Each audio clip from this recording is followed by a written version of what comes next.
Oh boy. Oh boy. Oh boy. Oh boy. What's up, everyone?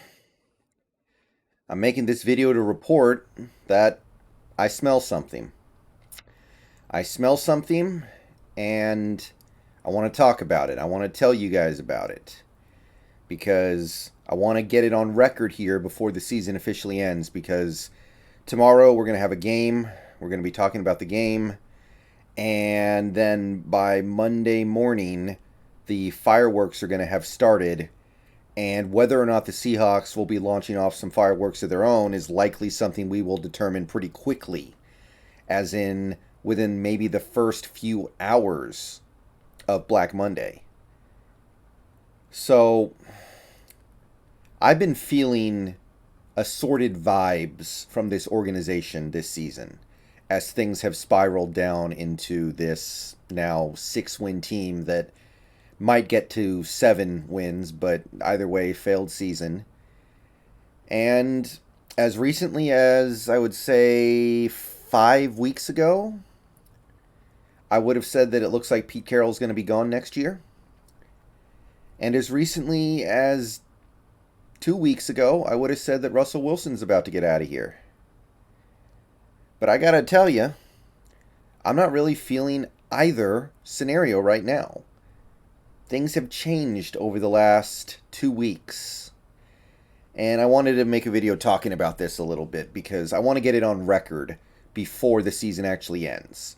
As of right now, I'm seeing a team that is interested in not changing anything of significance and just running it back in 2022 and hoping things work out. That's the vibe I'm getting. That's what I'm feeling. And it's not what I wanted. It's not what a lot of people on this channel wanted. The blue pill scenario that I laid out a couple months ago was not that popular with my viewers, and it's probably even less popular now that the season has gone even worse since then. But I gotta say that it kind of feels like the team was releasing information earlier this year to gas us up for the potential of change this offseason. And now that they're actually at the point where change would actually have to be made, they're chickening out. So I don't know if it was intentional or not, but that is the end result of these last few months to me. So let's run through it, let's talk about it, and let's try to figure out how to feel about it because, yeah, this is big. Now, first, let me be very clear here. Nothing that I'm about to say is definite at all. And there's no way that anybody could say anything definite at this point, especially when it comes to players. But even when it comes to the coaches and the front office, it kind of feels like that what is being said is strongly indicating that nothing's really going to change. So, like I said, 2 weeks ago I was feeling a certain way, now I'm feeling another way. The energy really changed 2 weeks ago when Pete Carroll came out after that humiliating Bears loss and said, "I am 100% sure." It's not an exact quote, but he basically said, "I am confident we don't need to blow this up. I don't think we need to change anything. Our philosophy is fine. Everything here is fine." And I think we as Seahawks fans don't get as furious with Carroll for saying that as we should. He said that right after we lost a game to the Bears at home with their third string quarterback, with no Allen Robinson, with no Akeem Hicks, with no Khalil Mack. And he has the nerve to go out there after that game, after you gagged up a 10-point lead to a third string quarterback at home. I'm sorry, a 10-point fourth quarter lead. And you come out and say, "No, everything's cool. Everything's good." Yeah, everything's good for you because you're rich, because you've got a Super Bowl ring in your trophy case, because you've got the NCAA national championship trophy in your case. Everything's good for you, not good for us to watch. It's basically what Joe Judge does every week as a Giants coach. Goes out there after they get blasted by 3 touchdowns, 4 touchdowns every game they play, and he goes out there and says the exact same crap about how I think we did a lot of good things today. That's a good team we were playing today. Blah blah blah blah blah blah blah. So, again, Carroll gets let off the hook far too easy. But it's what he said, and that started to make me feel like that for Carroll to say that, he's got to have at least a decent chunk of confidence that he's coming back and he's still going to have power. And then you've heard some of the things coming from Jody, more comments from Pete, some of the stuff from Russ, etc., etc., etc., all the way down the line. And 2 weeks later, almost, I'm here really just feeling like that we're just going to run it back, huh? We're not going to change anything. We're taking that blue pill. We are choking down hard on that blue pill right now. And let's go step by step here. Let's take a look at some things that have recently come across my desk since Carroll made that comment about this team. So this is from Albert Breer. It was a little blurb from an article he wrote for SI.com addressing the potential coaching carousel this offseason. There's no question that Seahawks owner Jody Allen, who took her brother Paul's place, da-da-da-da-da-da-da-da. Thing is, no one I've talked to believes Pete Carroll is ready to retire, much less go out after his first 10-loss season in any capacity in 27 years. Would Jody Allen fire Carroll? My sense is GM John Schneider is safer than Carroll, and I do think there's a shot that Allen would decide to go with the status quo for another year. But this one's at least worth watching, and especially so if the owner's intent on keeping Wilson. So, Albert Breer doesn't take any super strong sides here, although he does seem to believe that Schneider is safe, which I can go either way on. I don't know what to think of Schneider, right? Because we don't know how much power he has here. He might just be filling out paperwork, for all we know. He doesn't totally commit to saying that Carroll is safe, but he also seems to believe that Carroll will probably be back. And I don't know if Carroll would be making some of the comments that he's been making lately if he had any inclination that his job wasn't safe. So you put this together with some of the other little drips of information that we've been getting lately, it seems like he's on his way back. So John's safe, Pete's safe. Okay, what was the only other change that we could have made this offseason? Russ. And look, Wilson could mess all this up by just saying, hey, I want to trade, get me out of here. Like, if he does that, it's over. I would hope that if he requests a trade, the people who still are pro keeping Russell would understand that, okay, it's really time to move on now. Like Wilson could, with a single sentence, completely destroy everything I'm about to say. But the narrative coming from this team kind of smells to me like they are prepping to run it back. You've got this from a Florio a few days ago. The Russell Wilson rumors don't match our conversations. Basically what he said is that the conversations that me and Wilson have behind the scenes are not in line with the rumors, so I don't think there's anything to worry about. I'm not concerned about it. We have been talking, we have been together, and we have been connected throughout this whole season. So, again, I don't know if he's capable of saying anything else, but this sounds to me like a head coach who plans on being here next year and plans on bringing his quarterback back in 2022. And I have some mixed thoughts on this one. So, on the one hand, I understand that if you're going to keep John and you're going to keep Pete, I think it makes... I'm hesitant to say it like this, but I do think it makes more sense to keep Wilson. Because I just don't trust this current front office and current brain trust to use the draft picks from a Wilson trade well. I don't. I know the last 2 drafts are looking like they're going to be okay, but overall, Carroll and, if you want to include him, Schneider, have spent most of the last 8 years botching their draft classes. So I'm not excited to give Pete a massive draft haul when I just don't think he's going to be able to utilize it to its fullest potential. And even if he does, I'm not confident that he's going to be able to develop that talent. That's the other part of it that I think gets lost sometimes. You can draft the right player and then just screw up your development. So this is not a guarantee, right? Like Wilson could end up in a few weeks or a month or even a couple months come out and say, you know what, I'm sick of this old man. Get me out of here. Send me somewhere else. I'm tired of this. But it sounds to me like Carroll is doing what he or is planning on doing what he needs to do to keep him.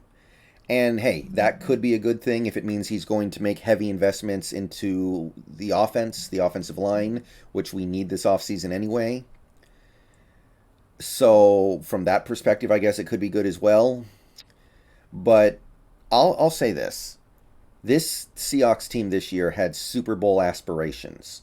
And for them to end up with a cellar dwelling 6-win or 7-win season, I just feel like something big has to change.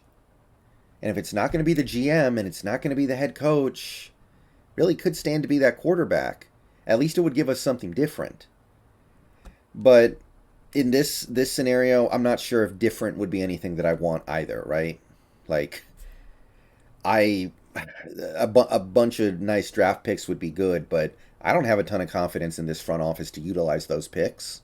Probably going to get cute. Take somebody that nobody really wanted, who doesn't live up to the expectations put on him for that draft pick.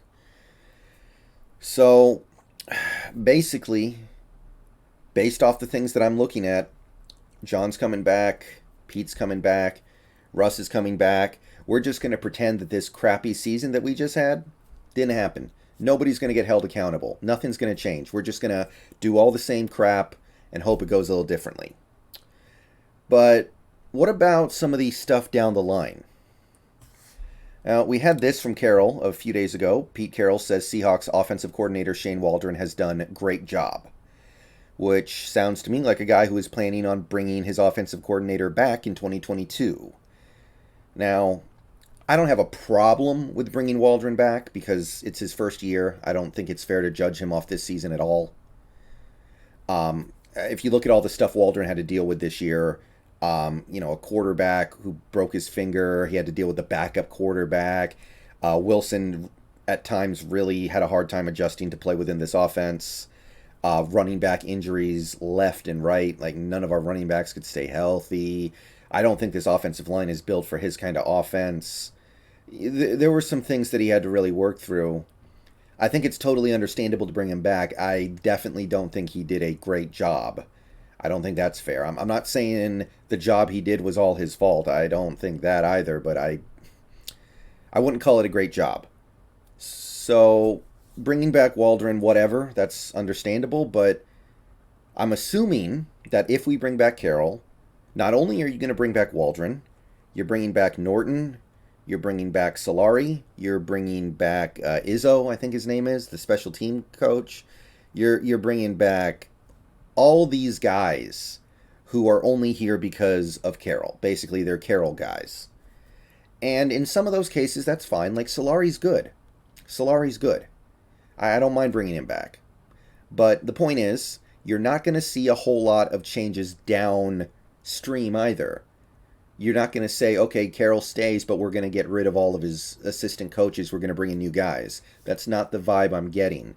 The vibe I'm getting is that if we're lucky, we can get rid of guys like Clint Hurdle, the defensive line coach, and Ivan the Terrible, the strength and conditioning coach, because those two guys, I think, are absolutely terrible at their job and really, really need to go immediately, like as soon as this season ends. But be anything bigger than that, I'm really not counting on it right now. It sounds to me like we are really just going to bring back most of this stuff. Maybe some of that is understandable. Some of it isn't. But I got to report things as I see it. And again, I just wanted to have it known before the season actually ends that I'm not feeling any big change. And that goes even one level deeper because, okay, you're going to bring back your head coach, your general manager, your star quarterback. You're going to bring back all your assistant, or it feels like we're going to bring back a lot of our assistant coaches. But what about some of these players? And I'm going to go to somewhat of a sensitive topic for some Seahawks fans, but I got to address this so it's off my chest. So, Carroll was talking about Wagner's injury and how it was going to keep him out for this game. I just want to address this. This is probably just Carroll talking.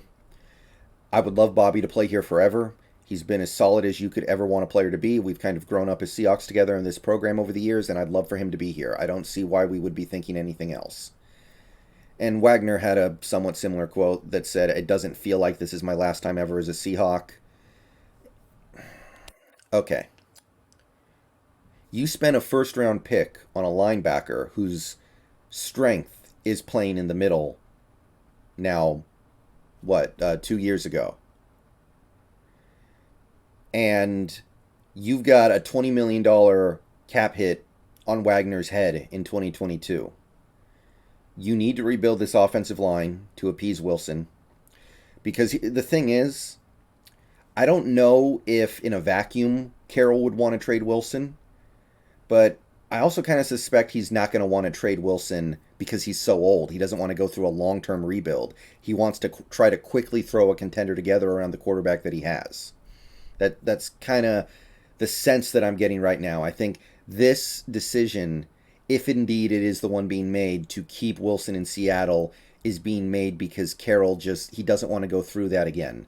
He wants to keep as much stuff that he thinks is good as possible and just cross his fingers that he can build that contender in one off season.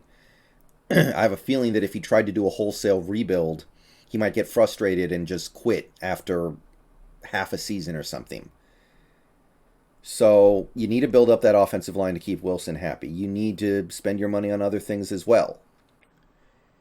So if you go into this offseason understanding that, and you go into the offseason and can objectively analyze the fact that Brooks needs to play in the middle, that Bobby's old, already, I think he started to wear down the last couple games before he got hurt anyway. I was not impressed with him those last 2 games at all. And he's due a lot of money, and you need to move on from him no matter what your personal feelings are. Okay.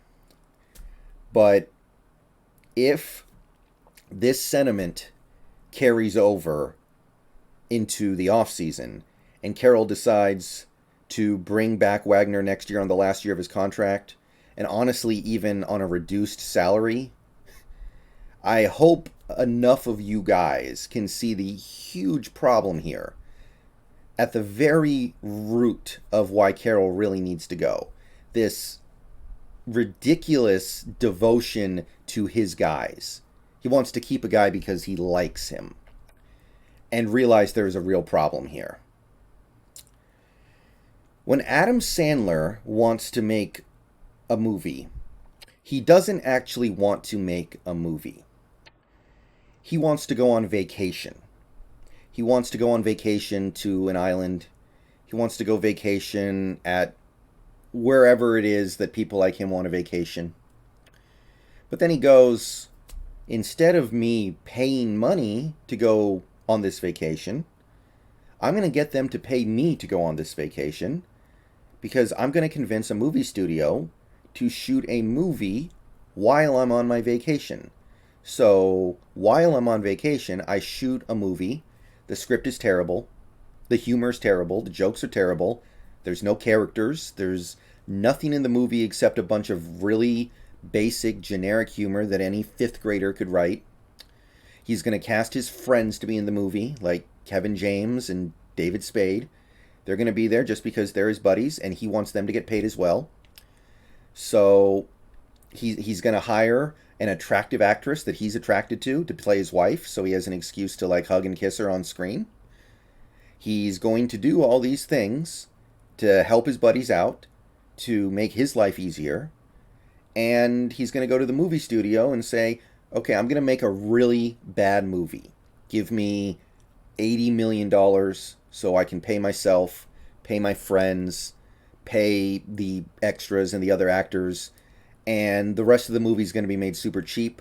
We're going to put a ton of product placement in the movie, so that way it'll pay for itself. And there are enough people out there who like my movies enough to where they will actually pay to see them. The studio's going to make their money.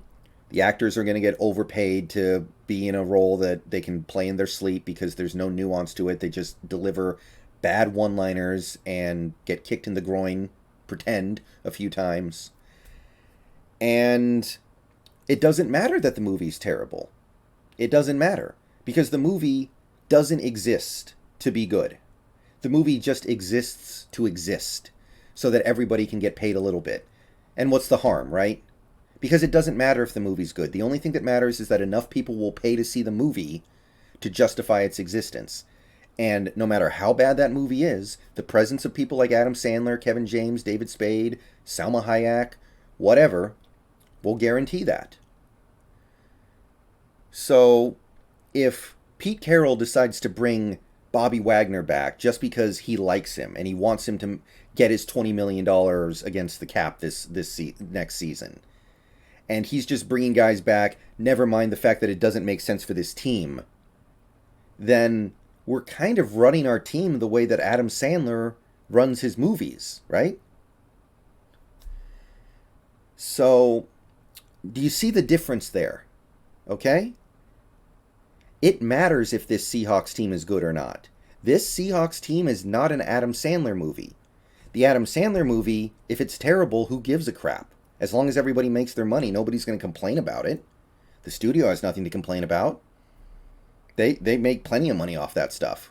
Grown Ups 2, both those movies made money.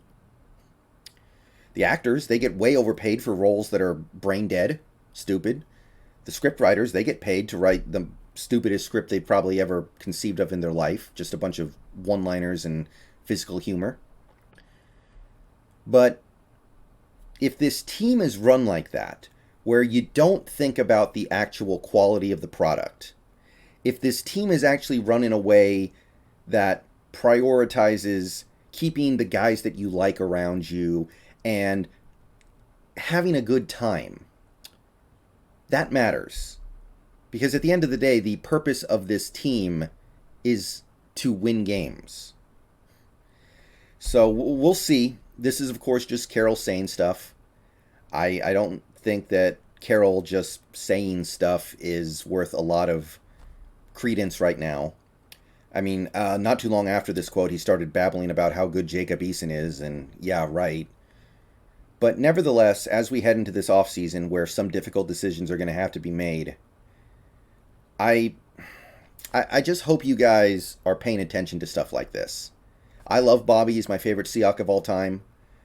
But the purpose of running this team is to produce a team that wins games, not to produce a team that Carroll likes coaching. There's a difference there. And at this point in time, Bobby doesn't really help this team win games that much. He sure as hell doesn't do $20 million worth of winning games. And with the things that have been done in recent years, like drafting Jordan Brooks and maybe even drafting Cody Barton to a certain extent, you need to clear that spot out. Wagner should not be here next year. As sad as it is, the Wagner era should have died on last Sunday against the Lions on the first defensive snap of the game. All right, so look, if we're going to bring back Pete and John, I think bringing back Russ is probably the right thing to do. I think that some of the assistant coaches and position coaches you're bringing back and coordinators is defensible somewhat. I would hope that maybe you move on from a guy like Norton, but I honestly doubt it. But at the very least, if you're going to do all that, we better see something different from the way this team is run this offseason. See you guys later. Go Hawks.